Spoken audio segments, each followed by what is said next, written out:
have not heard Battle Lessons yet? No. All right. Well, I'll get you sorted. Cool. Okay. Hey, everybody. Good morning. How's everybody doing this fine Friday morning? We're back here with an old friend I can't wait to catch up with, Mr. Damon Johnson. But before we talk to Damon, I just going to let everybody know today's show and every show is brought to you by Next Home Brandywine in Downeytown, Pennsylvania. Dan Peasy and his team of professional realtors, they provide you with guidance, knowledge, and information, whether you're a buyer or a seller. Go to nexthomebrandywine.com for all the details and to contact an agent. They do service Philadelphia and the surrounding counties, but nationwide referrals are available. Be sure to ask for the NH5 listing special or just give them a call directly at 484-364-4862. That's 484-364-4862 and tell them Totally Driven Entertainment sent you. And here he is, an old friend, which I'm so excited by to catch up with you, Mr. Damon Johnson. Hey, brother, thanks for having me. I just put on my hat because my forehead with the ponytail was kind of taking over the taking over the screen. How are you doing, man? Good, man. You know, it's we talked last June, and I got to say, like, I remember we did our interview, and we had such a good time, and that was on my other show that I do, Totally Driven Radio, and my co-host Nick, who's not really the big music person. I usually am. And he was like so into it. Like he ordered your album right then and there while we were doing the interview live. That's great. I remember that interview, brother. We had a great time. And I was grateful to you because I could feel you kind of pulling him in. Like, look, this is what this is. This is who this guy is. This is, he's written a couple songs. He's played a couple of gigs. It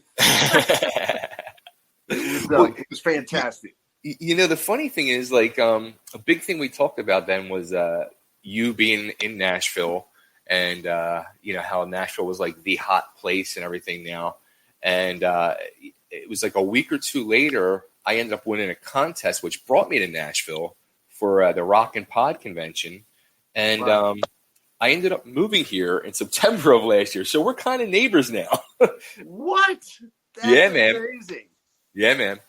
Oh, brother, listen, then we are neighbors. If you're in the 615 at all, we're neighbors. So I'm in the 615. Welcome, man. That's awesome news, babe. Absolutely, man. I'm loving it. It's really a beautiful place here. It's beautiful. Man, obviously you got here at an incredible moment in history. Yeah. But for the most part, we're kind of pleased with how Nashville has handled everything. They're doing as good a job as I feel like they can. Nothing's perfect, but sure. So far we're healthy. The kids are back in school virtually. Hopefully they can get back to school in person soon. Yeah. It seems they're going to do that, little by little part-time schedule for the kids. Yeah.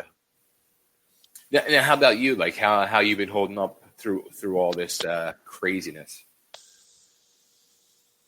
It's been a little up and down mentally at times. I'm grateful that for the last month, we've had a lot of activity related to my music.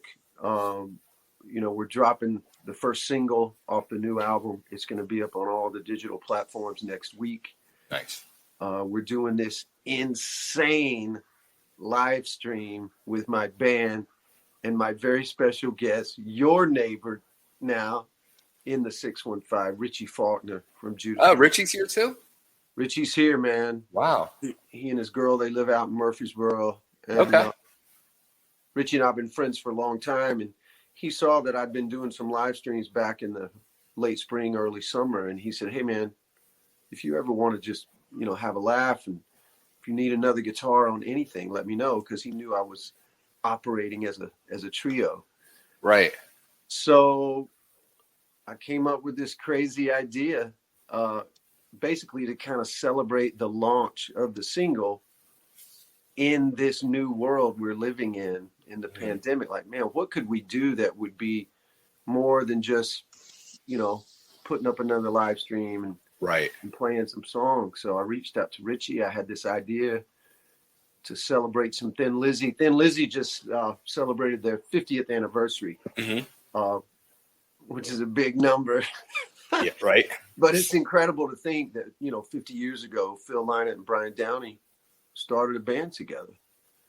And so, with my little contributions as a footnote in the Thin Lizzy story, we thought it'd be some fun, man, to play our favorite Thin Lizzy song. So, Bay, next Friday, September 25th at 7 p.m. Central, Damon Johnson and the Get Ready with special guest Richie Faulkner from Judas Priest on guitar. Insane, man. I mean, I still can't believe we pulled this together. The set list is massive. Really? We're playing all the hits. We're playing some deep cuts. And man, I'm as giddy as a kid in a candy store. I'm so excited about it. It's not to be missed. It's going to be very, very special. Yeah, that was the one thing. Like, I remember we talked about that last time. Is like how you got to, end up from a band that you saw as a teenager, a young kid, to then ended up on stage being a part of that band. That wild ride of life. Like, it's still just the craziest story. I can't believe that it happened. I still can't believe that it happened. I joined the band with Scott and Brian and Ricky and the guys. It was literally 9 years ago this month we played our first show. And,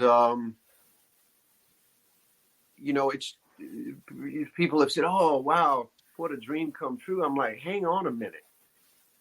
I never dreamt anything like this would even be possible. Right. It's crazy, man. I mean, I guess it is a bit like that movie Rockstar that Mark Wahlberg did a little bit, Sure. But I wasn't exactly plucked from obscurity. Right. I was in a pretty amazing band at the time. Yet another crazy opportunity getting to play guitar for Alice Cooper. So, just an amazing event in my life and my family's life. And it certainly fueled my creativity, Bay, the songs that I've been writing on my own. And I think being a part of those two bands, Alice Cooper, Thin Lizzy, and Black Star Riders as well. Sure. Really informed the place in my career I'm at now as a solo artist. And really, man, that's what I want to do for the rest of my life. I remember you said that. New records, Damon Johnson records. Yeah, I remember when we talked about that last time, how it kind of like really, truly inspired you to want to be the solo artist now. Yeah, what's interesting, man? I guess I have to admit that I'm like a lot of other people, man. I've wrestled with insecurities as much as the next person in all facets of life. And, I had some success with Brother Kane, which I'm grateful for. I had co-written some songs that some big, like, legendary artists had recorded. But, man, I don't know. I never just got that confidence of like, you know what? I'm just going to do this. I should be up there every bit as much as Slash or every bit as much as Richie Kotzen or Peter Frampton or anybody you can name. Right. So, it just feels good, man. And my resume is something I'm certainly proud of. And it's a big part of my story that's brought me to this point. And obviously the girls on my publicity team, cross paths with you and helped arrange all this stuff, man. It's exciting. Let me back up and say this to you, brother. This is the first official interview. Nice. As we, launch the new record and, we present this live stream next week. So, I'm honored. I truly am. And like when we had that interview last year, I was so, I remember saying to my coach, Nick, I said, I think we just had our interview of the year. I think this was it. Like we were both like so jazzed and excited. And there was like such a good feeling and vibe after talking to you. So when I got the email the other day, I was like, oh, yes, absolutely. Oh, brother. Listen, man, that's an honor for me. And, look, I I guess in a way, it's a reflection on what I said to my family. I said, look, from here on out, I just want to work hard. I want to work on my own music, be the boss, but I want to work with my friends. Right. And that's essentially what's happening, man. And, you know, that first album, Memoirs of an Uprising, I call it my first album because it kind of was my first legitimate release as a full-time solo artist. And I will cherish that record forever. It means so much, and it represents a really important moment in my, not just my career, but my family's life. And, you know, man, I'm home with them a lot more now than I was able to be when I was, you know, full-time committed to another band or another project. So you're a part of that team now, bro. You're in that circle. So I'm happy to be there, man. Believe me. So it's something that, you know, as I'm going through and getting some stuff ready to talk to you today. So for the new album, I see you're working with Indiegogo, and then I was like, oh my God, that's right. Damon was part of that whole Pledge Music nightmare. Yeah. So now you're going with the Indiegogo. Did you were you kind of scared, like, oh, could this happen again? Yeah. I mean, there's no doubt, man. After going through the Pledge Music thing, you're definitely gun shy. You're definitely a little like, what? Like, I don't want to ever do that again.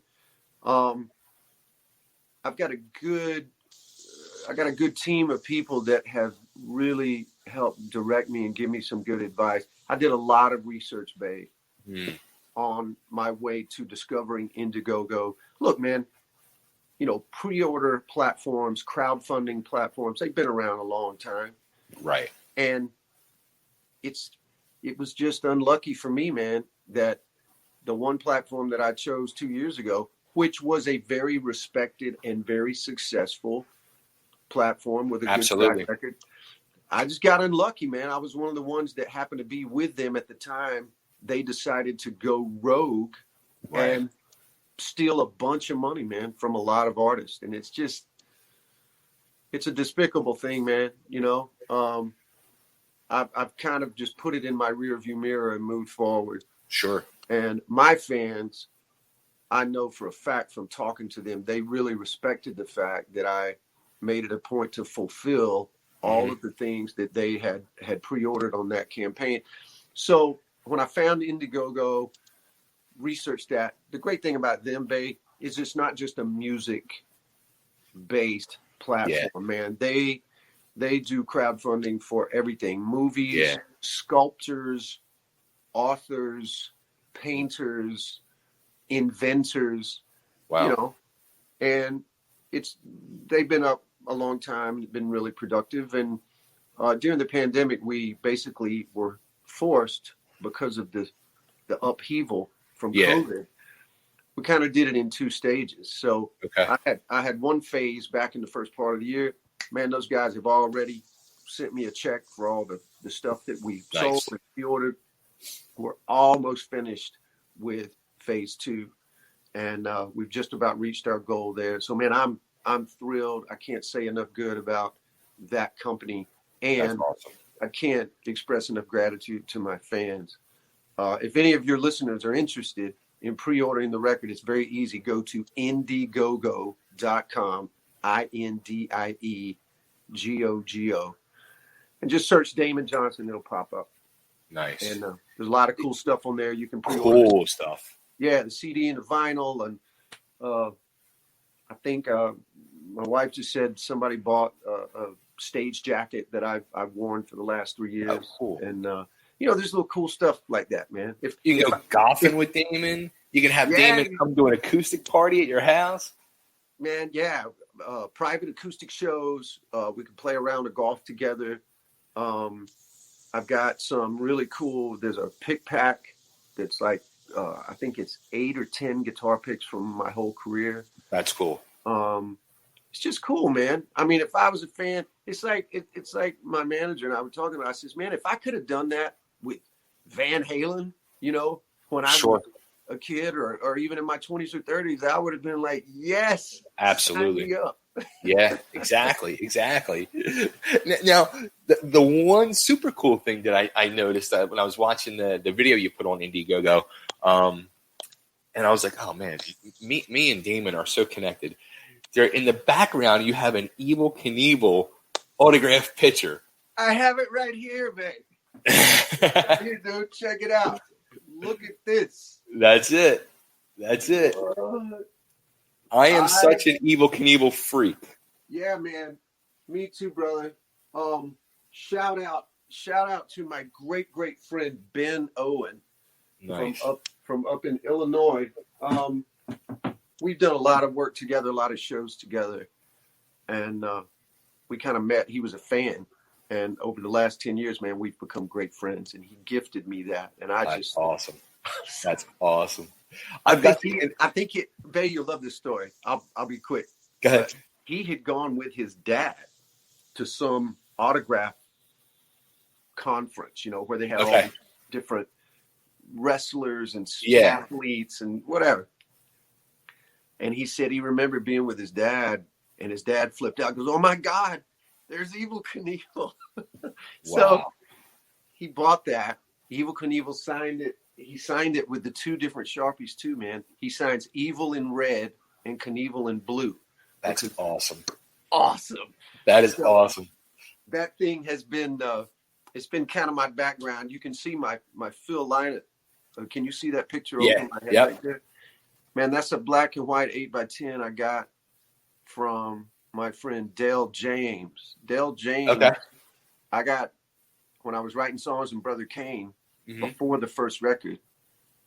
I was going out to LA to do some co-writes, and the label was putting me with a bunch of different people, and they were all the results were terrible. They weren't terrible writers or terrible people, but everybody was trying to write another Bon Jovi song, and I wasn't interested, dude. I was listening to the Black Crowes and Guns N' Roses, period. So Dale James was in the Guns N' Roses camp. Yeah. He's the guy that wrote the story for the November Rain video. Right. Just, part of that circle. So Dale and I got together. First thing we talked about was Thin Lizzy. And he's, it was almost like we had this contest to prove who was a bigger fan. Man, Dale gave me that picture. Wow. Before I left his house that day. And that was in 1991 or 92, I think. So incredible little document there, man. Obviously, with the way that whole story transpired. Yeah, right. That's wild. Yeah. I'll tell you, going back to Evel Knievel real quick, I've done a lot of Evel Knievel shows, and I've interviewed a bunch of his guys from his camp that worked with Evel, and I got to interview Robbie, his son, and some of the most funniest stories I've ever heard in my life were those guys talking about Evel Knievel. I cannot imagine. Because look, man, I'm sure we're the same. I've watched all the documentaries. I've read the books. Yep. I know the good and the bad. Yep. And there's a lot of both. Oh yeah. But I can't imagine, man, what it would have been like to really be kind of inside that and be around it. But man, I just feel like Evel Knievel informed a lot of my grandiosity. It literally informed my ability to kind of dream big and think big because, man, I grew up on a farm out in the middle of nowhere, Alabama. Wow. So, Evel Knievel was essentially a rock star to all of us. I know you can absolutely do that. So, I'll tell you, I go back and I read a lot of his quotes a lot for motivation, inspiration, man. He had a lot of good quotes.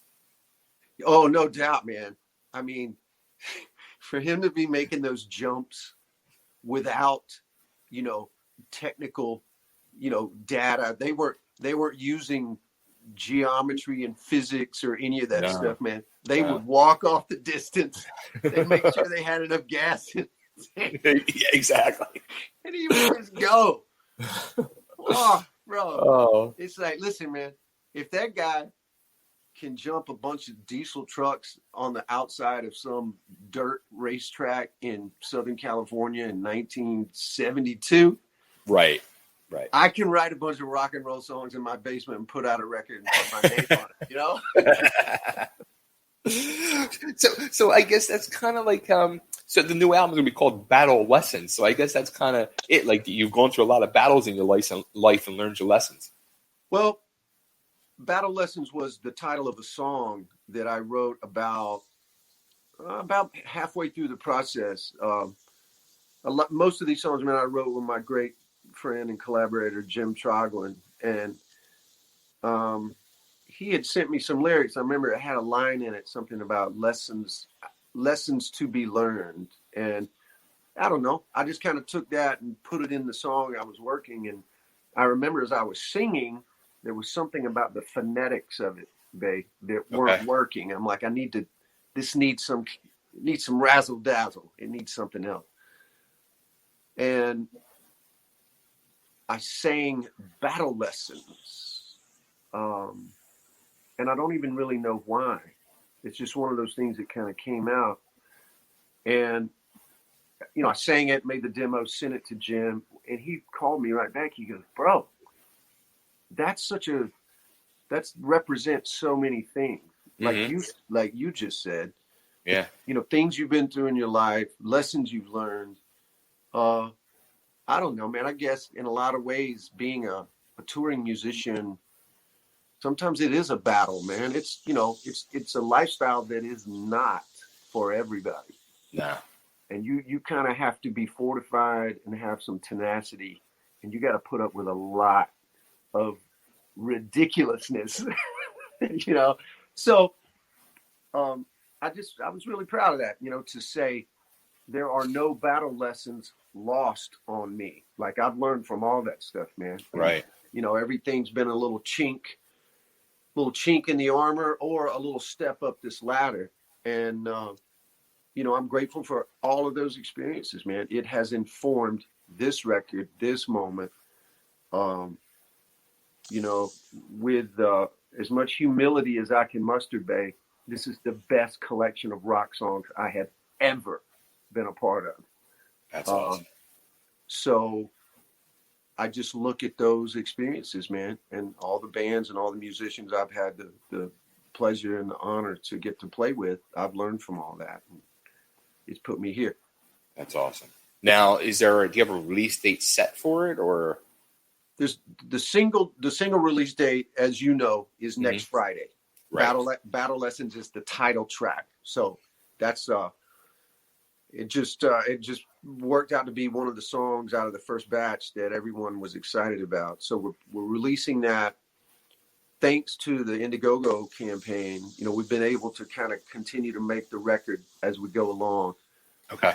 I'm about 3/4 of the way finished. Nice. There's 2 more songs that have to be recorded and mixed. I'm slated to get back in the studio next month to knock those out.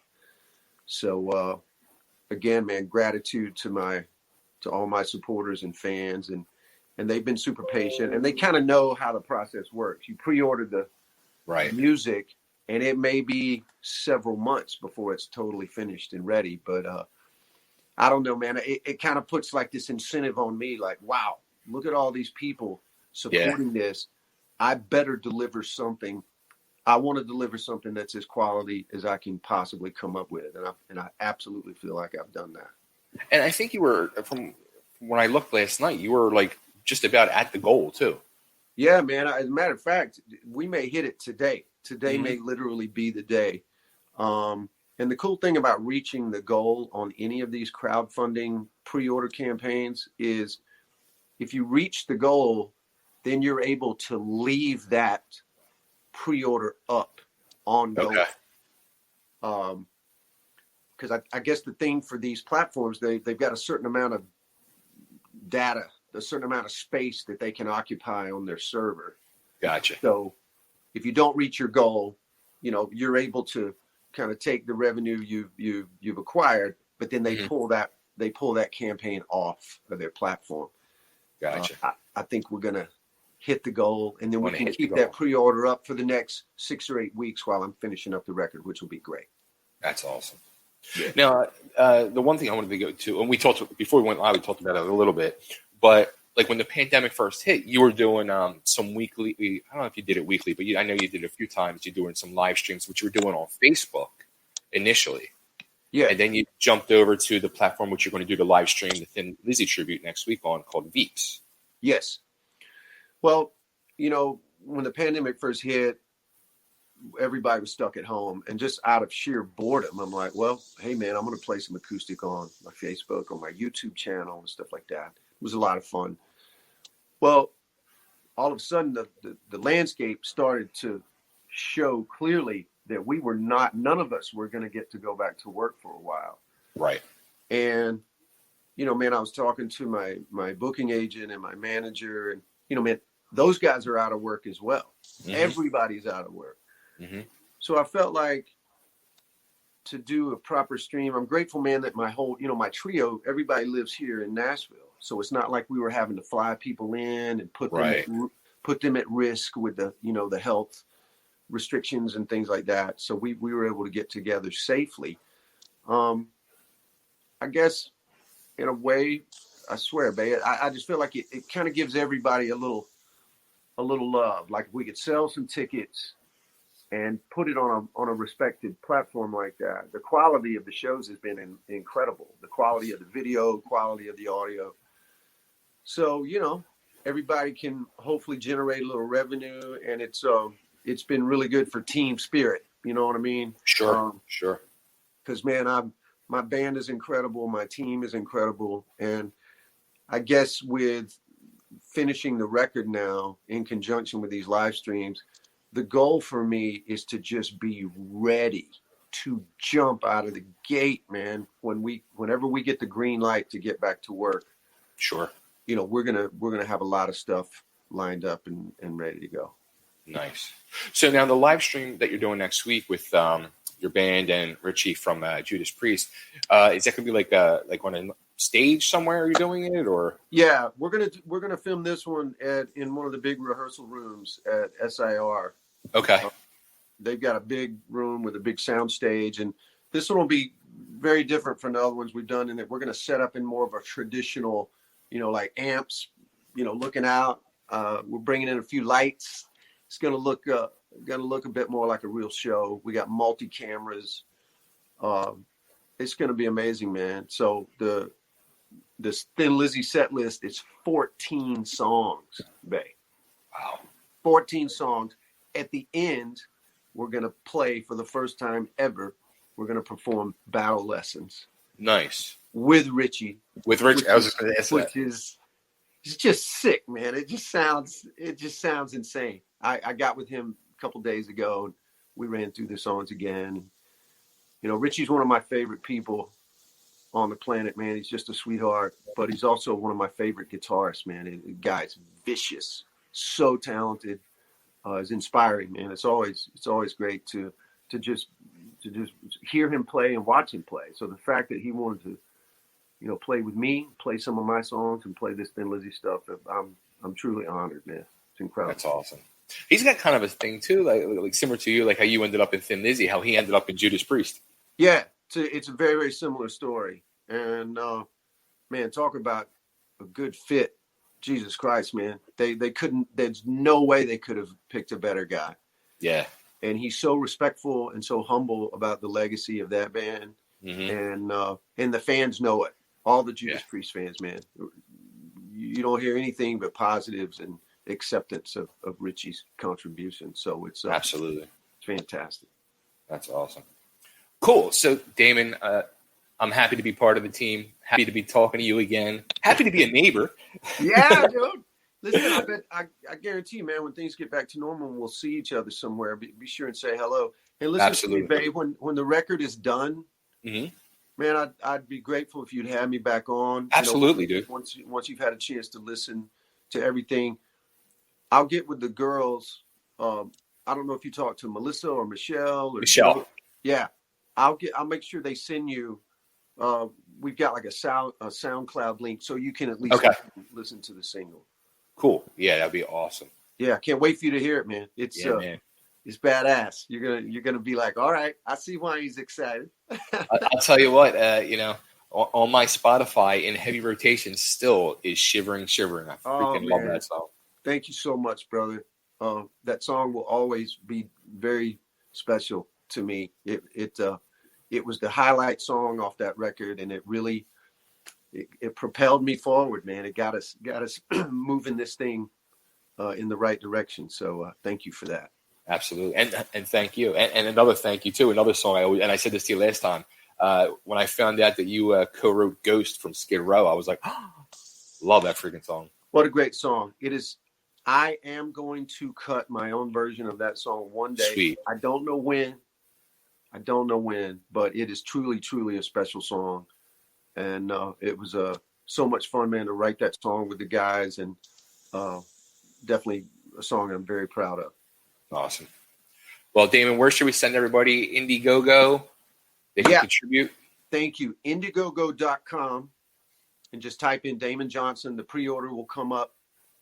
The tribute to Thin Lizzy live stream, Damon Johnson and the Get Ready with Richie Faulkner. Go to damonjohnson.veeps, VEEPS.com. damonjohnson.veeps.com. See the show.